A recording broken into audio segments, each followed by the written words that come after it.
All right, great. We are now recording. So thank you everybody again for joining this webinar series. This is number 2 in this series in 2024. And today we're going to be talking about Express Maintenance, CMMS, interface navigation basics. And some of the things that I'm going to cover today are going to be menu navigation, your app preferences and how to use those. It's amazing how many people don't realize the benefits there. Utilities and lookup lists and how to use those to your advantage. The configuration table, a couple things that I want to show you there. Customizing fields that I think are going to help you with better KPI reporting and planning and scheduling. Some custom services, searching in Express Maintenance, overview versus your data view, some basic stuff, and work order, workflow, report filtering, grid properties, and third calculations if we have time for everything. So starting out, where I wanted to start was just basic menu navigation. If you're new to Express Maintenance and this is your first time seeing it, then this will be beneficial to you. Every single one of these menu items that you see up here, if you see it, it's because your administrator has given you access to see it. If you don't have the administration tab, it's simply because you have not been given the access to see it. If you need that access, would recommend that you contact your administrator. If you don't know who your administrator is, you can always go to the help section, click on support, and what that will do is that'll open up to our support ticket page. Go ahead and fill out a support ticket, and then you will, and we can help you guys get access if and when needed. Hey, Ken, how are you? How are you, sir? Would you mind turning off your video for me, please? Thanks, Ken. And your mic too. Thank you. So what you have is all these menus. These are our header menus, and then each one of these is going to expose a different set of menu items. And you have, when you click on the menu item, it opens up that menu. Here's your equipment, your work orders, and your parts inventory. And you guys are seeing this. This is a demo system that we have. It may look a little different than yours. If you guys are not a cloud customer, then you're most likely not on the most recent version of Express Maintenance. To test that version, you can come down here and see what version you are and compare it to ours, which is 9.8.1.32. Every one of our cloud customers, we update regularly. If you're not a cloud customer, though, and you're behind, if you're on a version 9.7, a 9.6, we have some people that are on version 8, like 8.1. You're really not seeing what I'm seeing right now. So if you see any features, or if you're really far behind, go to that help feature, click support, request the update, and that'll kick off some support to get you guys updated to the latest version. So just menu navigation, we're going through, and you'll notice that as I am opening different menus, I have tabs that are opening across the top. Now, this was a feature that was released in 9.7, but I do health checks with you guys all the time, and I realize that not a lot of you know that to get those tabs, all you got to go is go to Utilities, App Preferences, and then check this box right here, Tab to maximize windows, and hit Apply. Once you do that, every time you log in now, when you open up a menu, it's going to show up as a menu, as a tab across the top. So it's very helpful for navigation, makes things easier to find. When I didn't have that choice, it was frustrating trying to find menus behind menus, and that alleviated that. So there you go. Another thing I want to share with you inside Utilities is your lookup lists. Now here you have customer lookup lists, parts purchasing lookup lists, services, units, and vendors. So if I go to a work order and I want to see what part is attached to that work order, I hit this drop down. This drop down is considered a lookup list. Okay, and so it's looking it up based on what I have in the system. This is my parts inventory. Now, what the lookup list customizations does for you is it allows you to determine how which columns you have showing here and how wide they are. And by default, I think you get like part description and part number and maybe location, maybe. But my preference is when I'm looking at a part on a work order, I like to see what's my quantity on hand and what's my minimum on hand and where it's physically located in the parts room. And so I select I go to that belt cog that I need, and I can see that it's on rack 1B, and I have 54 on hand, no problem.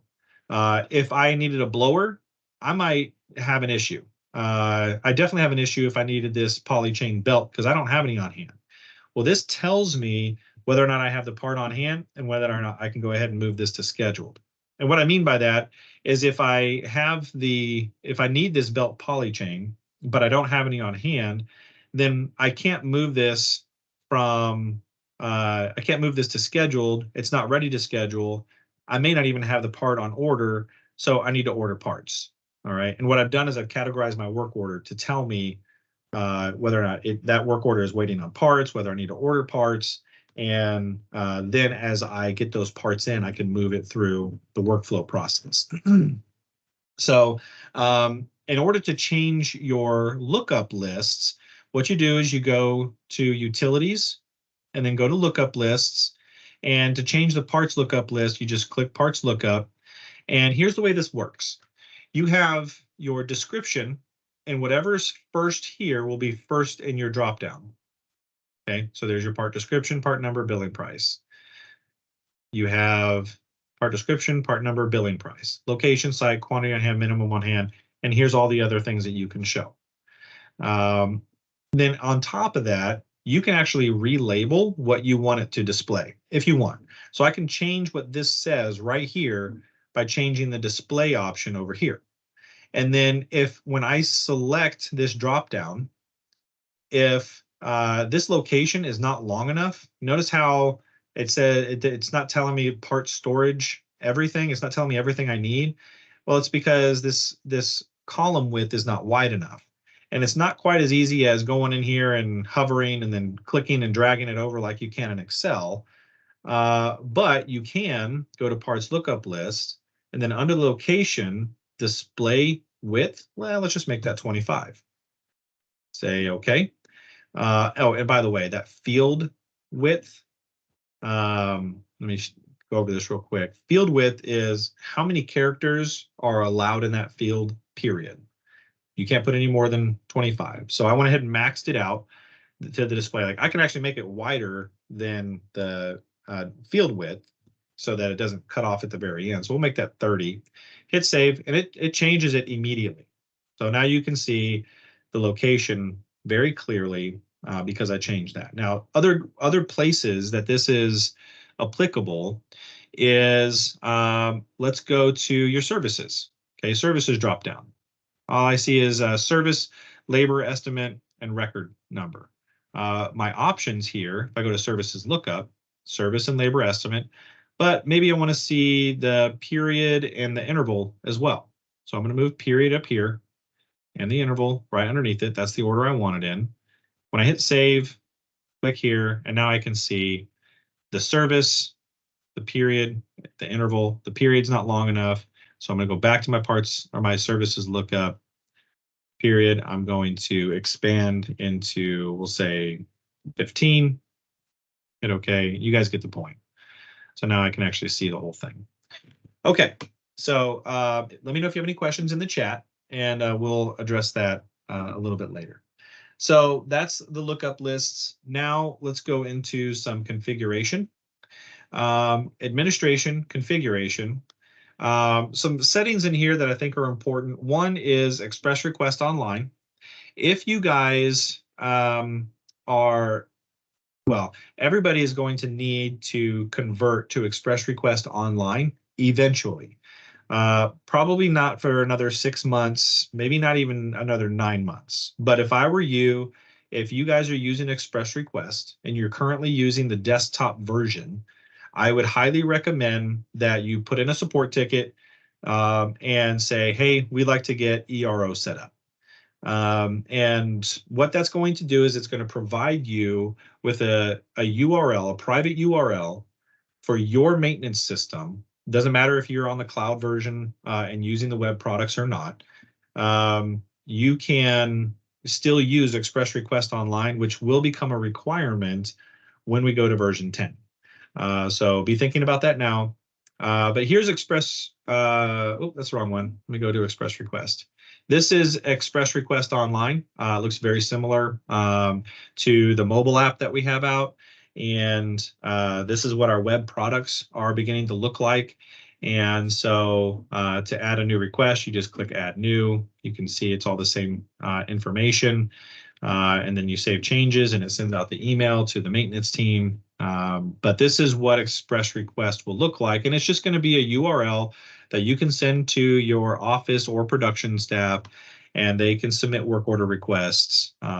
And your IT will thank you because they're not going to have to update Express Request anymore. Now it's a web version, and so it'll update automatically. So be thinking about that. If you have any questions, let me know in the chat, take notes, and definitely get ahead of that. And while I'm on that topic, I'm trying to tell everybody, and so I'll take this opportunity to do this. When it comes to version 10, and even 9.8.2, which will get released here in the next couple months, if you guys update to 9.8.2, your users, anybody who needs access to Express Maintenance, needs to have their email in Express Maintenance. It could be a company email address. If the company doesn't want to issue an email address, you can use a private email address. Whatever it is, this is how we're going to authenticate you guys in the future. So make sure that you guys are talking about this, because when we go to 9.8.2, anybody that wants to use Express Maintenance is going to have their email address in Express Maintenance in order to be authenticated.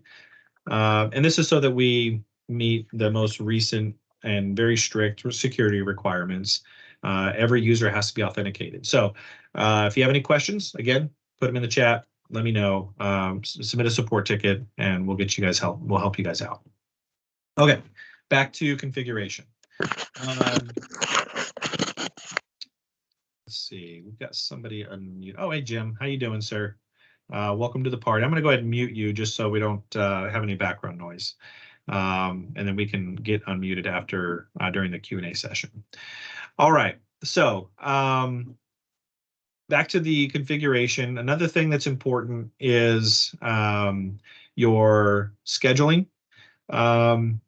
The default days back on service overview, I recommend that you guys have this set at 365, and then default days forward on the service overview should be 60, and it should be the same on your work order overview. Now, the 60 days forward may be a little overkill, but it doesn't impact me too much. I don't have, a whole lot that I have to deal with when it comes to work orders that are that far in the future. You might, and it might cloud up your system a little bit. So if that's too far out, just dial it back to 30 days. And here's why. If I go to work orders and I go to work order overview, you'll notice that it goes back a year and then forward 2 months by default.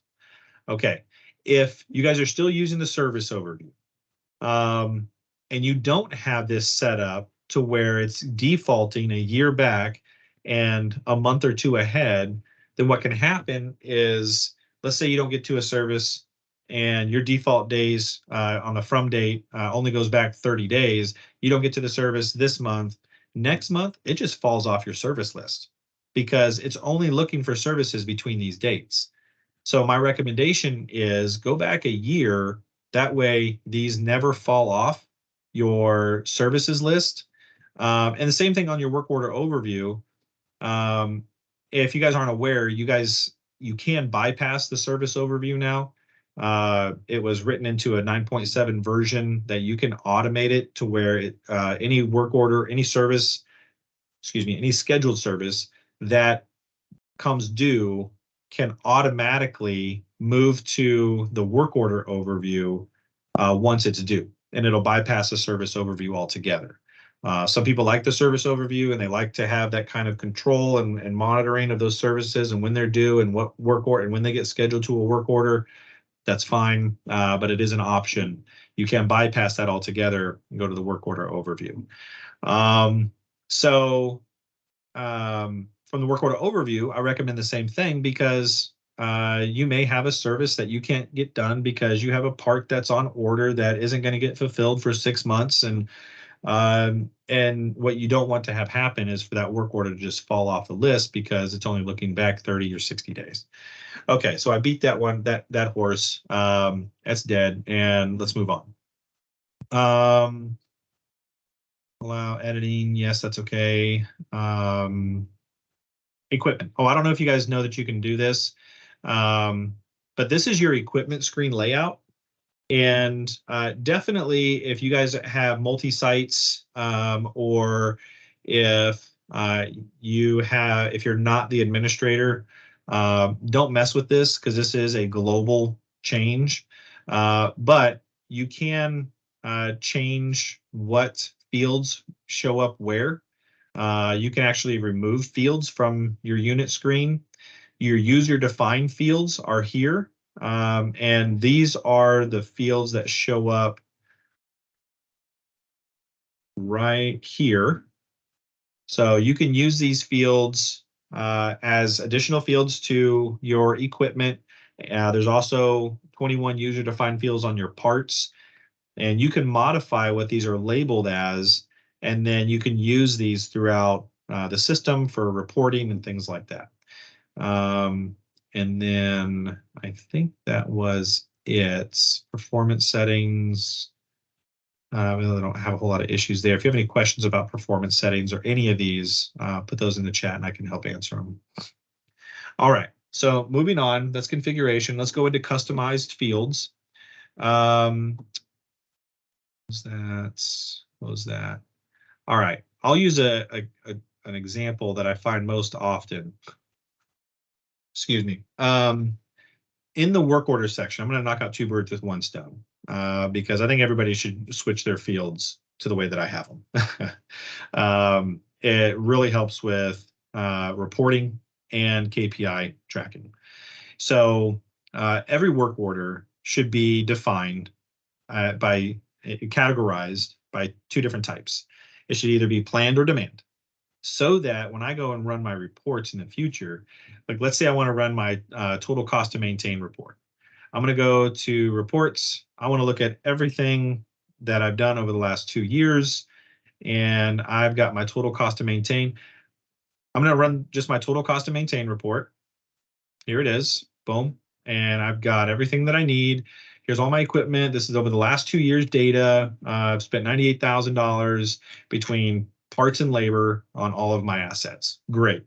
Well, now I'm asking myself, well, I wonder how much of that was reactive versus proactive. Well, unless you have that captured on your work order, there's no way to run that report. So if I go to work orders, you can see I have mine set up to where the category, I have 2 options, planned and demand, reactive or proactive. So now when I go to run that report, I can say work order category, I just want to see what demand cost was. And it's going to filter out all of my proactive maintenance and show me just my demand maintenance. I can run this report, print it off, export it, whatever, and then go run another one and show me the comparison.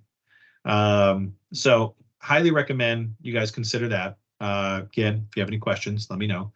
And then go back to the work order. The other one after that is the group. I think that from your demand and planned category, you should further break it down by, is it preventive maintenance, predictive maintenance, or was it PM, PDM generated? Those are your 3 proactive or planned group categories. And then you have demand, which would be your breakdowns and other things like that. Now you can see that these are what I have set up as a default. It's a demo. It doesn't have to be too in depth. But if you guys wanted to change these, you'll need to come up here to manage codes. If you don't see manage codes, it's because you have not been given the security rights to manage codes. And you'll have to ask somebody else to do this. But if you click on manage codes, what it does is it shows you that list, and then I can add to that list.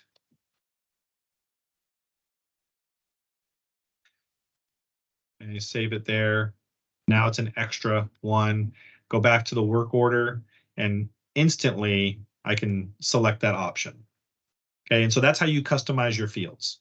So you can customize your fields by on the equipment screen. You can actually change labels. You can customize fields in your utilities by changing the actual name over here of the display description. And you can customize what we call your codes, which are the drop-down options throughout the software. I simply go to manage codes and change them here. Delete that one. Okay, again, these are global settings. And so as you guys are changing these, you will change them for everybody that's using this database. So if you have multi-sites, you got to be careful. All right, customizing services. We've got about 5 minutes left, so we probably won't be able to hit everything. So, which is okay. We've got many more videos to come. This is your services list. The services menu, which is right here, brings up all of the services that are due, or I'm sorry, it brings up all of the services that you can use in the software. You'll notice that I can sort these by predictive, preventive. I've got some repair services here. Your repair services are a simple noun-verb that if you want to be very specific when you are doing a demand work order, what is being done on that work order, it's okay to put that in the work order notes, but it's really nice to have a drop-down selection that the maintenance team can use and that requesters can use, so that when you run reports, you can run a report based off the services, but you can't run a report based off work order notes.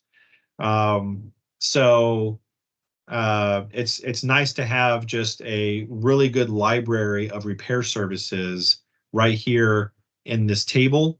And then whichever ones you want to be available to requesters, make sure that you have it checked off over here in requests.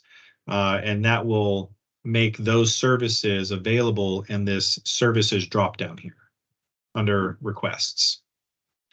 Okay, preventive maintenance. Creating a preventive maintenance service, there's going to be a whole nother video on this, a whole nother webinar, but this at bare minimum should be what your services look like. If you have your service work instructions on your equipment under your unit notes right here, the PM text does not go here. The PM should be created in the services table. And then that service, air compressor 1,000 hour, or the air compressor semi-annual offline, that's what gets attached to the equipment here. These are the services that are due, and this is where they get scheduled. So if you have any questions on that, there could be a whole day's worth of training trying to figure out how to set that up properly. If it's been set up improperly, then there's probably some work that needs to be done. There's lots of reasons for that. We can talk about it another time. But that's how you create services. Okay, got time for one more. Searching, overview, and data view, those are pretty self-explanatory. Work order workflow. This is one of my favorites, so I'm going to do this just selfishly.